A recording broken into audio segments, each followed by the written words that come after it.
ಮೊದಲಿಗೆ ಹಾಸನದ ಸ್ಟೋರಿಯನ್ನು ನೋಡೋಣ. ಹಾಸನದಲ್ಲಿ ಏನಾಗಿದೆ ಅಂತಂದರೆ, ಪಾಳು ಬಿದ್ದ ಕಟ್ಟಡದ ಸಜ್ಜ ಇರುತ್ತಲ್ಲ, ಅದು ಕುಸಿದು ಬಿದ್ದು ಓರ್ವ ದುರ್ಮರಣವನ್ನಪ್ಪಿದ್ದಾನೆ. ಹಾಸನ ಜಿಲ್ಲೆ ಬೇಲೂರು ಪಟ್ಟಣದಲ್ಲಿ ಈ ದುರ್ಘಟನೆ ಸಂಭವಿಸಿರುವುದು. ಅದು ಪಾಳು ಬಿದ್ದ ಕಟ್ಟಡ, ಆ ಸಜ್ಜ ಕುಸಿದು ಬಿದ್ದು ಒಬ್ಬ ಮೃತಪಟ್ಟಿದ್ರೆ ಮತ್ತೆ ಇನ್ನಿಬ್ಬರ ಸ್ಥಿತಿ ಗಂಭೀರ ಅಂತ ಹೇಳಲಾಗ್ತಾ ಇದೆ. ಆಮೇಲೆ ಈ ಘಟನೆಯಲ್ಲಿ ಇನ್ನುಳಿದ 4 ಸಣ್ಣ ಪುಟ್ಟ ಗಾಯಗಳಾಗಿದೆ ಅನ್ನುವ ಮಾಹಿತಿ ಕೂಡ ಸಿಗ್ತಾ ಇದೆ. ಈ ಪಾಳು ಬಿದ್ದ ಕಟ್ಟಡದ ಕೆಳಗಡೆ ವ್ಯಾಪಾರ ಮಾಡ್ತಾ ಇದ್ರು, ಅಂದ್ರೆ ಇವರೆಲ್ಲರೂ ವ್ಯಾಪಾರಸ್ಥರು. ಬೀದಿ ಬದಿ ವ್ಯಾಪಾರಿಗಳ ಮೇಲೆ ಕುಸಿದು ಬಿದ್ದುಬಿಟ್ಟಿದೆ ಆ ಕಟ್ಟಡದ ಸಜ್ಜ. ಸೊ ಇನ್ನೂ ಕೂಡ ಕಟ್ಟಡದ ಅವಶೇಷಗಳ ಅಡಿಯಲ್ಲಿ ಹಲವು ಜನ ಸಿಕ್ಕಾಕೊಂಡಿದ್ದಾರೆ ಅನ್ನೋ ಶಂಕೆ ಇದೆ. ಘಟನಾ ಸ್ಥಳಕ್ಕೆ ಬೇಲೂರು ಪೊಲೀಸರು ದೌಡಾಯಿಸಿದ್ದಾರೆ, ಪರಿಶೀಲನೆ ಮಾಡ್ತಾ ಇದ್ದಾರೆ. ಇನ್ನೂ ಯಾರಾದರೂ ಸಿಲುಕಿಕೊಂಡಿದ್ದಾರಾ ಅನ್ನುವಂತಹ ಪರಿಶೀಲನೆಯನ್ನು ಮಾಡ್ತಾ ಇದ್ದಾರೆ. ನೋಡಿ, ಜನ ಸೇರಿಬಿಟ್ಟಿದ್ದಾರೆ. ಇದೇ ಕಟ್ಟಡ, ಈ ಕಟ್ಟಡ ಪಾಳು ಬಿದ್ದಿರೋ ಕಟ್ಟಡ ಇದು. ಏನಾಗಿತ್ತು ಆ ಕಟ್ಟಡ ಮುಂಚೆ ತಿಳ್ಕೊಳ್ಳೋಣ. ಆದರೆ ಇಲ್ಲಿ ನೋಡಿ, ಗಮನಿಸಿ, ಆ ಕಟ್ಟಡ ಇದೆಯಲ್ಲ, ಇದು ಪಾಳು ಬಿದ್ದೋಗಿದೆ. ಅಲ್ಲೊಂದು ಸಜ್ಜ ಬರುತ್ತೆ ಸಪೋರ್ಟಿಂಗು. ಆ ಸಜ್ಜ ಅದ್ರ ಕೆಳಗಡೆ ವ್ಯಾಪಾರಸ್ಥರು, ಬೀದಿ ಬದಿ ವ್ಯಾಪಾರಸ್ಥರು ವ್ಯಾಪಾರ ಮಾಡ್ಕೊಂಡು ಜೀವನ ಮಾಡ್ತಾಯಿದ್ರು. ಏಕಾಏಕಿ ಇವತ್ತು ಕುಸಿದು ಬಿದ್ದ ಪರಿಣಾಮ ಒಬ್ಬ ಸಾವನ್ನಪ್ಪಿದ್ದಾನೆ. ಇದರ ಜೊತೆಗೆ ಇಬ್ಬರ ಸ್ಥಿತಿ ಗಂಭೀರ ಅಂತ ಹೇಳಲಾಗ್ತಾ ಇದೆ. ಈಗ ಅವರು ಆಸ್ಪತ್ರೆಯಲ್ಲಿ ಅಡ್ಮಿಟ್ ಆಗಿದ್ದಾರೆ. ಜೊತೆಗೆ ಇನ್ನುಳಿದ 4 ಜನಕ್ಕೆ ಸಣ್ಣ ಪುಟ್ಟ ಗಾಯ ಆಗಿದೆ. ನೋಡಿ, ಬ್ಲರ್ ಮಾಡಿ ತೋರಿಸ್ತಿದ್ದೀವಿ. ಆ ವ್ಯಕ್ತಿ ಸ್ಪಾಟಲ್ಲೇ ಡೆತ್ ಆಗಿದೆ. ಸುಮಾರು ಜನ ಸಿಕ್ಕಾಕೊಂಡಿರಬಹುದು ಅನ್ನುವಂಥ ಅನುಮಾನವನ್ನು ವ್ಯಕ್ತಪಡಿಸ್ತಾ ಇದ್ದಾರೆ. ಸ್ಥಳದಲ್ಲಿ ಉದ್ವಿಗ್ನ ವಾತಾವರಣ.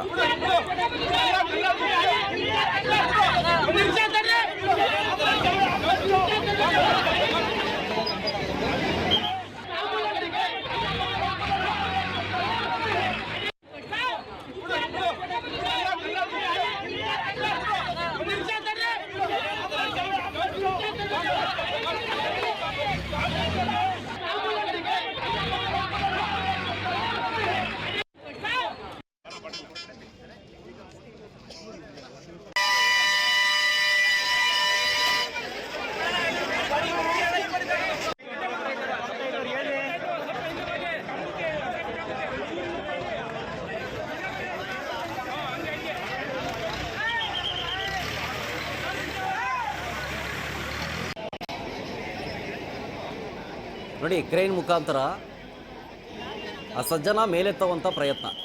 ಅಂದರೆ ಅಡಿಲಿ ಯಾರಾದರೂ ಸಿಕ್ಕಾಕೊಂಡಿದ್ದಾರೆ ಇನ್ನೂ ಅನ್ನುವಂಥ ಅನುಮಾನ ಇದೆ. ಹಾಗಾಗಿ ನೋಡಿ, ಸ್ಪಾಟ್ನ ವಿಜುವಲ್ಸ್ ಇದು. ಯಾವಾಗ ಈ ದುರಂತ ಸಂಭವಿಸ್ತೋ ಅಲ್ಲೇ ಸ್ಪಾಟಲ್ಲೇ ಡೆತ್ ಆಗಿದ್ದಾನೆ ಆ ವ್ಯಕ್ತಿ. ಈತನೂ ಕೂಡ ವ್ಯಾಪಾರಸ್ಥ ಅಂತ ಹೇಳಲಾಗ್ತಾ ಇದೆ.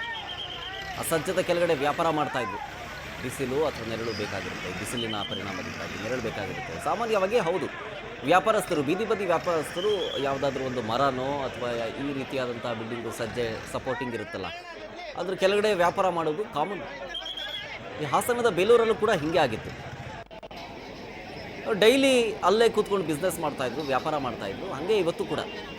ಆದರೆ ಈ ಭಾನುವಾರದಂದು ಒಳ್ಳೆ ವ್ಯಾಪಾರ ಆಗುತ್ತೆ ಅಂಥೇಳಿ ಖುಷಿಯಿಂದ ಬಂದಂತಹ ಆ ವ್ಯಕ್ತಿ, ಆ ಕುಟುಂಬಕ್ಕೆ ಈಗ ಒಂದು ರೀತಿಯಾಗಿ ಬ್ಯಾಡ್ ಡೇ. ಬೇಲೂರಲ್ಲಿ ಪಾಳು ಬಿದ್ದ ಕಟ್ಟಡ ಕುಸಿತ ಪ್ರಕರಣ ಸಂಬಂಧಪಟ್ಟಂತೆ ಒಬ್ಬ ವ್ಯಕ್ತಿ ಸಾವನ್ನಪ್ಪಿದ್ದಾನೆ. 4 ಜನಕ್ಕೆ ಗಾಯ ಆಗಿದೆ. ಅದರಲ್ಲಿ ಮತ್ತೆ ಇಬ್ಬರು ಸ್ಥಿತಿ ಗಂಭೀರ ಆಗಿದೆ ಅಂತ ಹೇಳಲಾಗ್ತಾ ಇದೆ.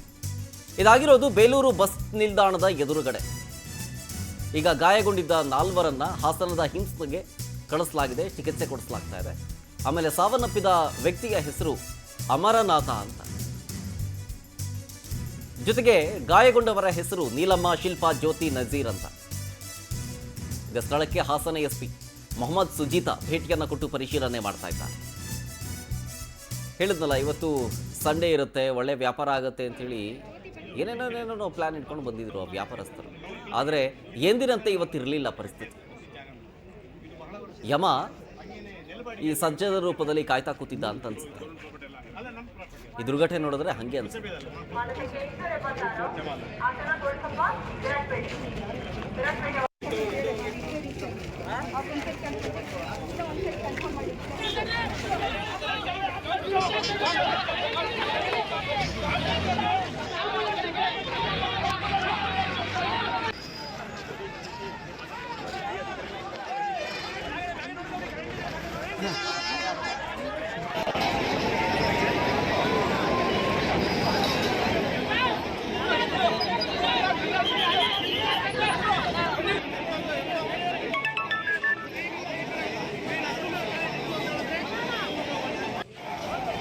ಡೀಟೇಲ್ಸ್ ಕೊಡ್ತಾರೆ ಇದ್ರ ಬಗ್ಗೆ ನಮ್ಮ ಪ್ರತಿನಿಧಿ ಸಚಿನ್ ಫೋನ್ ಸಂಪರ್ಕದಲ್ಲಿ. ಸಚಿನ್, ಬೇಲೂರು ಬಸ್ ಸ್ಟ್ಯಾಂಡ್ ಎದುರುಗಡೆ ಆಗಿರೋ ಘಟನೆ ಇದು. ಅದು ಪಾಳು ಬಿದ್ದ ಕಟ್ಟಡ ಅಂತಂದ್ರೆ ಈ ಹಿಂದೆ ಏನಕ್ಕೆ ಯೂಸ್ ಮಾಡ್ತಾ ಇದ್ರು, ಎಷ್ಟು ದಿನದಿಂದ ಇದು ಪಾಳು ಬಿದ್ದಿತ್ತು, ಇದಕ್ಕೆ ಸಂಬಂಧಪಟ್ಟವ್ರು ಏನೂ ಕ್ರಮ ತಗೊಳ್ಳಿಲ್ವಾ, ಹಿಂಗೆ ಏನು ಎತ್ತ ಅಂತ? ಖಂಡಿತ ಶರತ್, ಏನು ಹಾಸನ ಜಿಲ್ಲೆಯ ಬೇಲೂರು ಪಟ್ಟಣದಲ್ಲಿ ನಡೆದಿರತಕ್ಕಂತ ಘಟನೆ ಇದು. ಏನು ಪಾಳು ಬಿದ್ದ ಏನು ಒಂದು ಬಿಲ್ಡಿಂಗ್ ಇರುತ್ತೆ, ಆ ಬಿಲ್ಡಿಂಗ್ ನ ಕೆಳಗಡೆ ಒಂದಷ್ಟು ಜನ ವ್ಯಾಪಾರಸ್ಥರು ತಮ್ಮ ವ್ಯಾಪಾರವನ್ನ ಮಾಡ್ತಿರ್ತಾರೆ. ಎಂದಿನಂತೆ ಪ್ರತಿದಿನ ಕೂಡ ಆ ಒಂದು ಜಾಗದಲ್ಲೇ ವ್ಯಾಪಾರ ಮಾಡ್ತಿರ್ತಾರೆ. ಆದ್ರೆ ಇವತ್ತು ಏನು ವ್ಯಾಪಾರ ಮಾಡ್ತಿರ್ತಾರೆ, ಆ ಒಂದು ಸಂದರ್ಭದಲ್ಲಿ ಏಕಾಏಕಿ ಆ ಬಿಲ್ಡಿಂಗ್ ನ ಮುಂಭಾಗ ಇರ್ತಕ್ಕಂಥ ಸಜ್ಜೆ ಏನಿದೆ, ಆ ಸಜ್ಜೆ ಕುಸಿದು ಬಿದ್ದ ಪರಿಣಾಮ ಏನು ಸ್ಥಳದಲ್ಲೇ ಓರ್ವ ಮೃತಪಟ್ಟಿರ್ತಕ್ಕಂಥದ್ದು. ಈಗಾಗಲೇ ಸದ್ಯಕ್ಕೆ ತಿಳಿದ ಮಾಹಿತಿ ಪ್ರಕಾರ ಏನು ಹಿಮ್ಸ್ ಆಸ್ಪತ್ರೆಯಲ್ಲಿ ಚಿಕಿತ್ಸೆ ಪಡೆದಂತ ನಜೀರ್ ಎಂಬಾತರು ಕೂಡ ಈಗ ಮೃತಪಟ್ಟಿರ್ತಕ್ಕಂಥದ್ದು ಗೊತ್ತಾಗಿರ್ತಕ್ಕಂಥ. ಒಟ್ಟು ಇಬ್ಬರು ಈ ಒಂದು ಘಟನೆಯಿಂದ ಮೃತಪಟ್ಟಿರ್ತಕ್ಕಂಥ. ಅಂದ್ರೆ ಇದು ಸುಮಾರು ವರ್ಷಗಳಿಂದನೂ ಕೂಡ ಈ ಒಂದು ಕೋರ್ಟ್ ವ್ಯಾಜ್ಯದಲ್ಲಿ ಈ ಒಂದು ಕಟ್ಟಡ ಇದೆ. ಹೀಗಾಗಿ ಒಂದು ಕುಟುಂಬದ ವ್ಯಾಜ್ಯದಲ್ಲಿ ಇರೋದ್ರಿಂದ ಕಟ್ಟಡದ ಒಳಗಡೆ ಯಾರು ಕೂಡ ಇರೋದಿಲ್ಲ. ಆ ಹೊರಭಾಗದಲ್ಲಿ ಏನು ಸಜ್ಜೆಯ ಕೆಳಗಡೆನೆ ಒಂದು ನೆರಳಿನ ಆಶ್ರಯ ಇರುತ್ತೆ. ಹೀಗಾಗಿ ಅವರು ಅಲ್ಲಿ ವ್ಯಾಪಾರನ ಮಾಡ್ತಿರ್ತಾರೆ. ಈ ಒಂದು ಬಿಲ್ಡಿಂಗ್ ನ ಹಾಲಿ ಓನರ್ ಏನಿದ್ರೆ ಅವರು ಸ್ವಲ್ಪ ದಿನಗಳ ಹಿಂದೆನೆ ಕೂಡ ಮೃತಪಟ್ಟಿದ್ದಾರೆ ಅಂತ ಹೇಳಿ ಕೂಡ ಈಗ ಹೇಳಲಾಗ್ತದೆ. ಹಾಗಾಗಿ ಯಾರು ಕೂಡ ಇಲ್ಲಿವರೆಗೂ ಕೂಡ ಒಂದು ಬಿಲ್ಡಿಂಗ್ ಸಂಬಂಧಪಟ್ಟವ್ರು ಇದುವರೆಗೂ ಕೂಡ ಬಂದಿಲ್ಲ. ಯಾಕೆಂದ್ರೆ ಒಂದು ಕೋರ್ಟ್ ವ್ಯಾಜ್ಯ ಇರೋದ್ರಿಂದ ಯಾರು ಕೂಡ ಬರ್ತಾ ಇಲ್ಲ. ಅಷ್ಟೇ ಅಲ್ಲದೆ ಈ ಒಂದು ಪ್ರಕರಣ ಸಂಬಂಧ ಈಗಾಗಲೇ ಪೊಲೀಸ್ ವರಿಷ್ಠಾಧಿಕಾರಿ ಆಗಿರ್ತಾರೆ ಮೊಹಮ್ಮದ್ ಸುಜಿತಾ ಕೂಡ ಸ್ಥಳಕ್ಕೆ ಭೇಟಿ ನೀಡಿರ್ತಕ್ಕಂಥದ್ದು. ತಹಶೀಲ್ದಾರ್ ಮಮತಾ ಅವರು ಕೂಡ ಸ್ಥಳಕ್ಕೆ ಬಂದಿರ್ತಕ್ಕಂಥದ್ದು. ಈಗಾಗಲೇ ಏನು 4 ಜನ ಗಾಯಾಳುಗಳಿದೆ, ಅದರಲ್ಲಿ ಈಗ ಓರ್ವ ಮೃತಪಟ್ಟಿರ್ತಕ್ಕಂಥ, ಮೂವರು ಕೂಡ ಈಗ ಏನೋ ಹಾಸನದ ಹಿಮ್ಸ್ ಆಸ್ಪತ್ರೆಯಲ್ಲಿ ಚಿಕಿತ್ಸೆನೂ ಕೂಡ ಕೊಡ್ಲಾಗ್ತದೆ. ಒಟ್ಟಾರೆಯಾಗಿ ಹೇಳ್ಬೇಕಂದ್ರೆ ಈ ಅದೃಷ್ಟವಶಾತ್ ಏನು ದೊಡ್ಡ ಪ್ರಮಾಣದಲ್ಲಿ ಆಗ್ಬೇಕು. ಯಾಕೆಂತಂದ್ರೆ ಬೇರೆ ದಿನಗಳಲ್ಲಿ ಸಾಕಷ್ಟು ಜನರು ಈ ಒಂದು ಏನು ಬಿಲ್ಡಿಂಗ್ ಕೆಳಗಡೆ ಇರ್ತಾ ಇದ್ರು, ಅಂದ್ರೆ ನೆರಳಾಶ್ರಿತವಾಗಿ ಇರ್ತಾ ಇದ್ರು. ಆದ್ರೆ ಇವತ್ತು ಭಾನುವಾರ ಆಗಿರೋದ್ರಿಂದ ಜನನೂ ಕೂಡ ಕಡಿಮೆ ಇರೋದ್ರಿಂದ ಏನು ಈ ಒಂದು ದೊಡ್ಡ ಘಟನೆ ಈಗ ನಡಿಬೇಕಾಯ್ತು. ಆದ್ರೆ ಅದೃಷ್ಟವಶಾತ್ ಅಂತ ಒಂದು ಘಟನೆ ನಡೆದಿಲ್ಲ. ಇಬ್ಬರು ಈಗ ಸದ್ಯಕ್ಕೆ ಮೃತಪಟ್ಟಿರ್ತಕ್ಕಂಥದ್ದು ತಿಳಿದು ಬಂದಿರ್ತಕ್ಕಂಥದ್ದು ಶರತ್. ಮತ್ತೊಂದು ಕಡೆ ಸಚಿನ್, ಈಗ ಒಬ್ಬರು ಸಾವನ್ನಪ್ಪಿದ್ದಾರೆ, ಇಬ್ಬರ ಸ್ಥಿತಿ ಗಂಭೀರ, 4 ಜನಕ್ಕೆ ಸಣ್ಣ ಪುಟ್ಟ ಗಾಯ ಆಗಿದೆ. ಇದ್ರ ಜೊತೆಗೆ ಏನಾದರೂ ಇನ್ನು ಈ ಅವಶೇಷಗಳ ಅಡಿಯಲ್ಲಿ ಯಾರಾದರೂ ಸಿಕ್ಕಾಕೊಂಡಿರೋ ಶಂಕೆ ಇದೆಯಾ? ಇದ್ರ ಜೊತೆಗೆ ಈ ಎಫೆಕ್ಟು ಅಕ್ಕಪಕ್ಕದ ಅಂಗಡಿಗಳಿಗೆ ಏನಾದರೂ ಎಫೆಕ್ಟ್ ಆಗಿದೆಯಾ ಅಂತ ಇದರಿಂದ? ಖಂಡಿತ ಶರತ್, ಈ ಒಂದು ಏನು ಬಿಲ್ಡಿಂಗ್ ಏನಿದೆ, ಬಿಲ್ಡಿಂಗ್ ನಿಂದ ಅಕ್ಕಪಕ್ಕದ ಅಂಗಡಿಗಳಿಗೆ ಯಾವುದೇ ರೀತಿಯಾದ ಹಾನಿ ಉಂಟಾಗಿಲ್ಲ.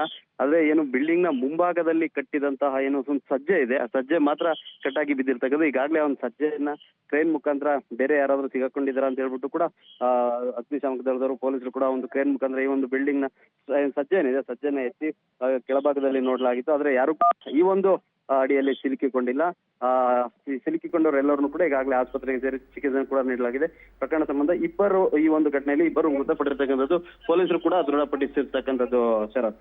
ಓಕೆ, ಹಾಗಾದ್ರೆ ಅವಶೇಷಗಳ ಅಡಿಯಲ್ಲಿ ಯಾರು ಸಿಕ್ಕಾಕೊಂಡಿಲ್ಲ ಅಂತ ಆಯ್ತು, ಹಾಗಾದ್ರೆ ಅದು ಕನ್ಫರ್ಮ್? ಖಂಡಿತ ಶರತ್, ಈಗೂ ಈ ಒಂದು ಅವಶೇಷ ಅಡಿಯಲ್ಲಿ ಯಾರು ಕೂಡ ಸಿಕ್ಕಾಕೊಂಡಿರೋದು, ಯಾಕೆಂದ್ರೆ ಅಲ್ಲಿದ್ದಂತ ಅವಶೇಷಗಳನ್ನ ಎಲ್ಲವೂ ಕೂಡ ತೆಗೆದಿಡ್ಲಾಗೈತೆ. ಹಾಗಾಗಿ ಯಾರು ಕೂಡ ಆ ಅಡಿಯಲ್ಲಿ ಸಿಲುಕಿರ್ತಕ್ಕಂತ ಪ್ರಕರಣಗಳು ಯಾವುದು ಕೂಡ ಇಲ್ಲ ಶರತ್.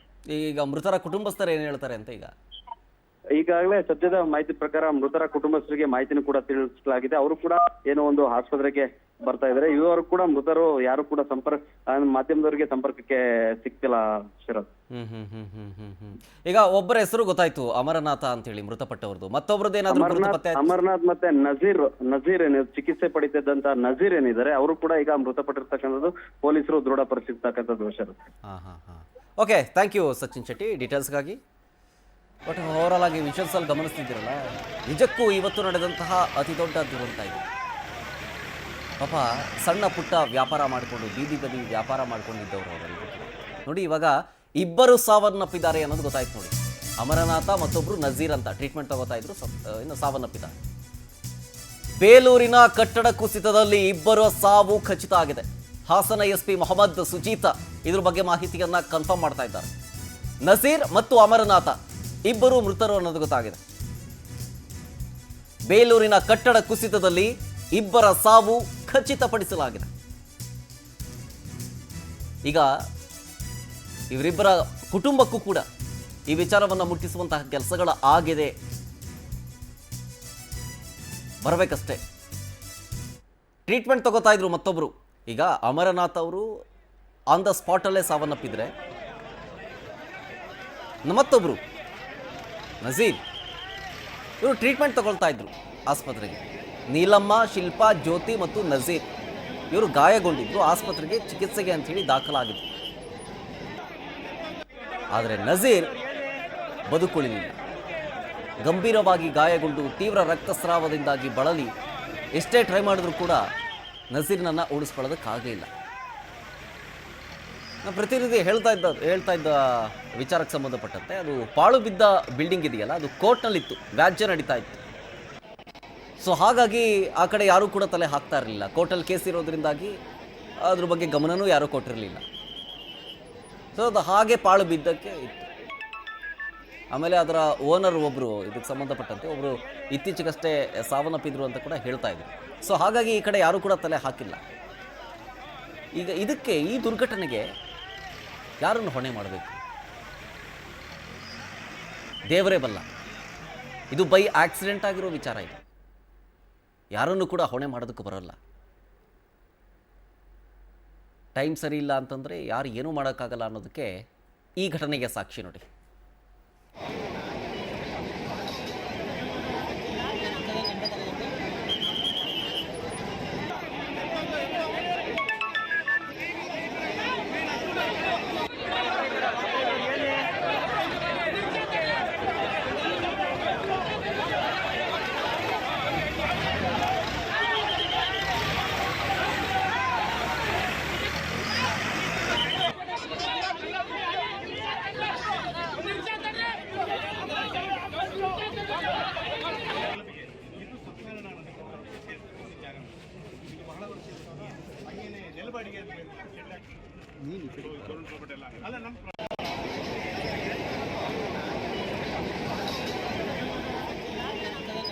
ನೋಡಿ, ಸ್ಥಳದಲ್ಲಿ ಉದ್ವಿಗ್ನ ವಾತಾವರಣ ನಿರ್ಮಾಣ ಆಗಿದೆ.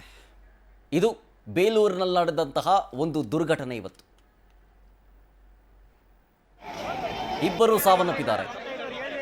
ಒಬ್ಬರು ನಜೀರ್, ಮತ್ತೊಬ್ಬರು ಅಮರನಾಥ. ಅವರ ಕುಟುಂಬಸ್ಥರಿಗೆ ಈಗ ನೋಡಿ, ಅಮರನಾಥ ಅಂತ ಹೆಸರಿಟ್ಟಿದ್ರು, ಆದರೆ ಅವರ ಕುಟುಂಬದಲ್ಲಿ ಅಮರನಾಗಿದ್ದಾನೆ.